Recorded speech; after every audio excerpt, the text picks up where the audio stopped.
Yeah. What's going on, y'all? Welcome back to Going for Two. I am Kejuannh Humphreys, and today this video is going to be something a little bit different. But with the NBA less than a week away, I wanted to hop on here and give my predictions for the Western Conference standings this upcoming season. Before I do that, man, I want to obviously, I guess, give credit where credit is due. Kenny Beecham, king of the fourth quarter. The man, the myth, the legend, him and numbers on the board. I got this idea from Kenny Beecham. He did this video last year for both conferences. I said, shoot, why not do it myself? So I just made this little template myself on Canva and said, okay, I'm gonna do this, and this will be a smooth little video to do on here. But before I dive into these standing predictions, hit the subscribe button, man. Hit the subscribe button. Make sure y'all subscribe, man. We're currently at 229 subscribers. That is 3 up more than yesterday from 226. And the goal is to the same, to hit 1,000 subscribers by this time next year. And I cannot do that without the help from you guys. So hit the red subscribe button, hit the like button, comment, share with your folks. Do all those things for me. Let's get right into it. Okay. Western Conference standings, bro. I think this is going to be pretty tough. We have all the teams here. I counted several times, so I hope I'm not missing. Let me make this a little bit smaller. I'm hoping I'm not missing anyone. Let's go. I think it's easier to start at the bottom than it is at the top. Let me move some of these teams out the way. So the worst team in the Western Conference, I think, is going to be the Jazz again. I think it's going to be the Jazz again simply because they were at the bottom last year and they lost a lot of vets. They have no Colin Sexton, no John Collins, no Jordan Clarkson. So it's just a bunch of young guys. Now, I love the rookies. I love how Ace Bailey has looked, how Walter Clayton has looked. Larry Markin is still there. Walker Kessler is still there, but he'll probably get traded for the trade deadline. But I just don't see how this team wins too many games. They're just so young in the league, and they're in a very tough conference in the West, as you can see with these teams. Okay, now this is when it kind of gets hard here. The Jazz at the bottom, okay, cool. I understand that. What is happening? Okay, the Jazz at the bottom, I understand that. Cool. The number 14 team, I'm going to go with... I don't want to go to Pels, bro. I'm going to go to Kings. I'm going to go to Kings at 14 because their roster is just bad, bro. Their roster is just really bad. Like, they signed Russell Westbrook today, but they already have, like, 4 guards. They got the rookie they took last year, Devontae Carter. They got Dennis Schroeder, Malik Monk. They got Zach LaVine and DeMar DeRozan. The roster is just really bad. I don't see how they're going to win too many games this year. But then again, you know, with DeMar DeRozan and with Zach LaVine, they may win a couple of games. So I may have to move them up a little bit. 13. I'm going to go with the Blazers here. This is another young team. And, you know, their ceiling's not going to be super duper high for real. We can't really expect too much from them. They got Dame back, but Dame's not playing this year. They added Jrue Holiday. But I don't know. I don't think Jrue Holiday is going to be enough to salvage this roster. This team is still very young. And to be honest, being 13 in the West, I mean, this is a very tough conference. They're legit maybe 11, 12 teams that literally could mess around and beat any of these next couple spots. The next team, you know what? I think I'm gonna stop right there and then work my way down because the rest of these teams could be decent. Let's go for number 1. Number 1, I think OKC finishes top in the West again, just because they have a perfect regular season formula. Play fast, play great defense. With no injuries, they're going to be fine in the regular season. The number 2 seed, this is tough to me. This is tough. I think number 2 seed is going to be, and this is tough because they got to stay healthy. They have got to stay healthy. I'm going to go number 2 seed, the Houston Rockets. 2 seed, the Houston Rockets. That's my number 2 seed. They added Kevin Durant in the offseason. Last year they were probably the top 3 defensive team in the NBA. And where they struggled was half court offense. And adding Kevin Durant, like, that makes your half court offense a lot better. Now, granted, Kevin Durant has been a very injury prone over the course of the last half decade plus. So there is a big chance that he may miss some time. But me looking on the bright side of things, if he doesn't, maybe if he misses a week or two, you know, okay, they'll be fine with that week or two because I think they're gonna win a lot of regular season games. Yes, Fred VanVleet is out for the whole season, but Amin Thompson, if y'all have not been watching preseason, Point Amin is looking like it's gonna be really great. Along with Reed Shepherd also stepping in and playing point guard, I think the Rockets are gonna be the second best team regular season wise in the Western Conference. The 3 seed. 3 seed, I'm going Denver Nuggets. 3 seed, I'm going the Denver Nuggets. They made a couple additions that I like. I love that they traded for Cam Johnson and then added back Bruce Brown. I love that they're really just deciding to really get into their depth. And you know, this is gonna be. I think it's gonna be really big for them. You know, I dropped a video on the Nuggets during the offseason around free agency and how they made some big time moves to improve as well. So I got them as my 3 seed. But when I tell y'all, it is tough to rank these teams because, like, you can't tell. Like the last week of basketball, like 1 through 6 could literally be up for grabs, bro. That's how it is every single year in the West, except for last year with the Rockets, with the Thunder just being so great. My 4 seed. This is a hot take, y'all. This is one of my hot takes, man. I got the San Antonio Spurs as the 4 seed.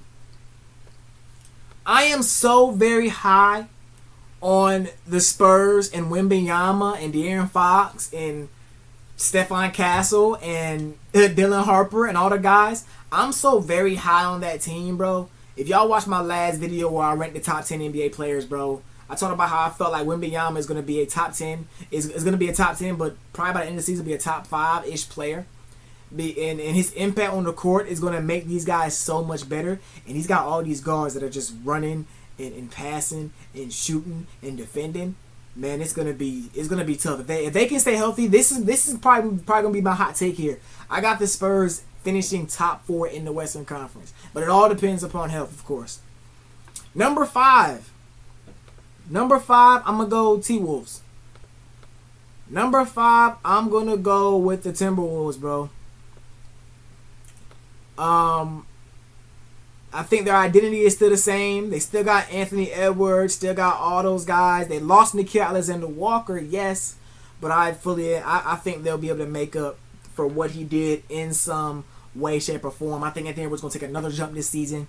Even though he was really good last year, I think he makes another jump this season, and I think they're going to be around that 4, 5, 6 range regardless. You know what I'm saying? I don't think they're going to be too great in the regular season, but they won't be too bad either. Put them at the 5 seed. Now, number 6.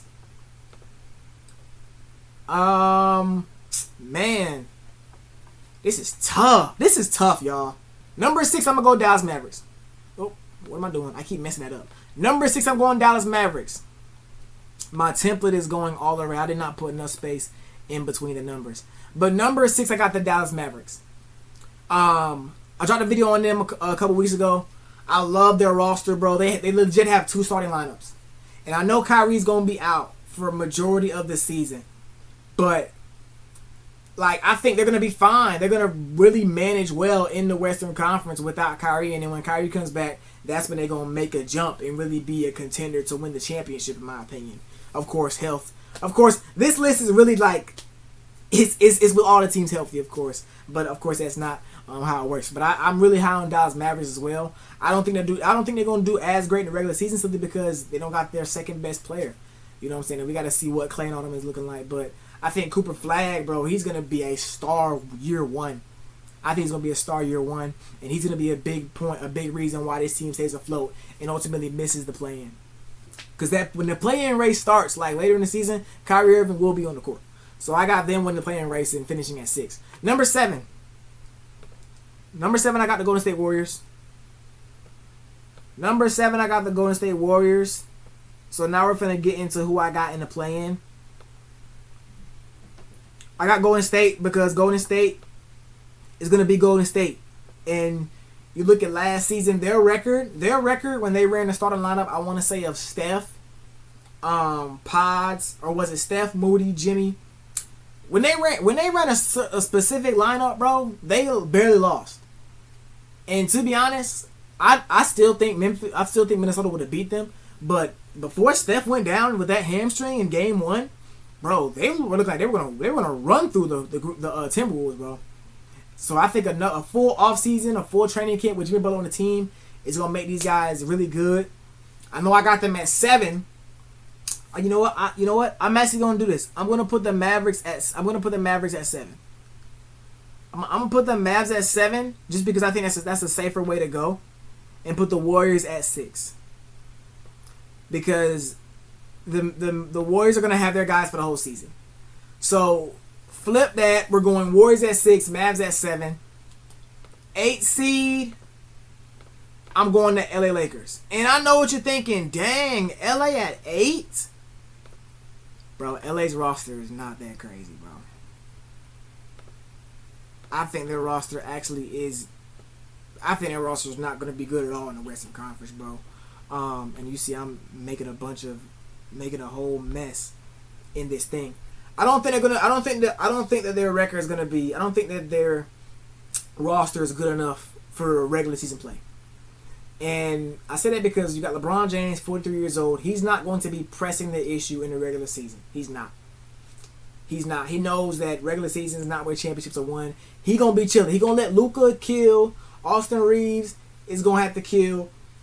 They lost Dorian Finney-Smith. Like I don't know what the roster is gonna look like. DeAndre Ayton's in the paint. That's not a Luka big. I got them finishing at 8th, bro. But I will say, even though I got them at 8, I definitely think like the 5, 6, 7, 8 range. Really 4, 5, 6, 7, 8. 4, 5, 6, 7, 8 range could literally go either way. But I do think these top 3 teams in some form or fashion are going to be the top 3 teams in the conference. Number 9. I'm going to go to Clippers at number 9. They got a bunch of old heads. I did a video on them as well in the off season. I might have to move this stuff up. Let me move everything up a little bit. Move everything up a little bit. That way everything's a little bit more spaced out. But I can talk while I do that. I had the Clippers at number 9. Because the guys they have on the team, they have really good names, really big names. I love their additions, for sure. But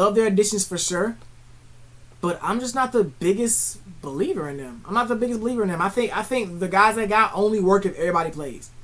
And I know I said that this list was based off of if there were going to be no injuries. But with Kawhi Leonard and Bradley Beal and all those guys over there, injuries are going to happen. Injuries are going to happen for that team. So I have them at 9.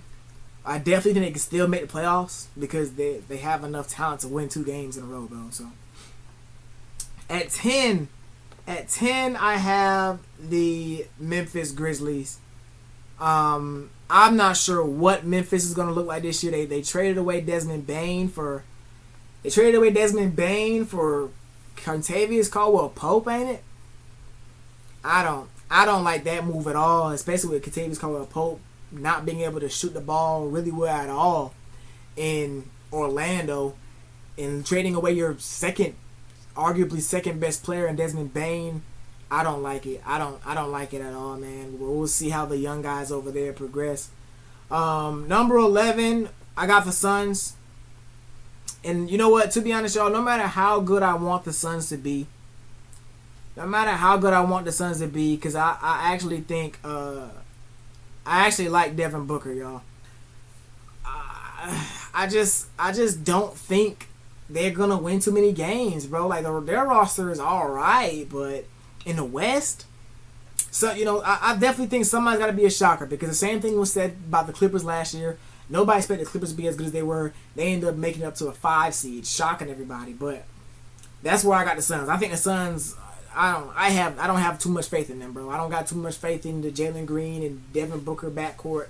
Dylan Brooks is cool, but it just sucks for D-Book, because D-Book has been loyal to that organization. They competed for 2 years, and now they're back to being a team that could miss the play-in again. And that leaves number 12, the New Orleans Pelicans, man. When looking at this, man, I don't think the Pelicans are better than any of these teams ahead of them. But I don't think they are worse than any of the teams under them either. Their roster is kind of weirdly constructed as well. They got Kejuannh. Their front court of Zion and Kejuannh Looney does not entice me at all. They went and got Jordan Poole, traded up to draft Derek Queen and Jeremiah Fears. I think Derek Queen's already injured, bro.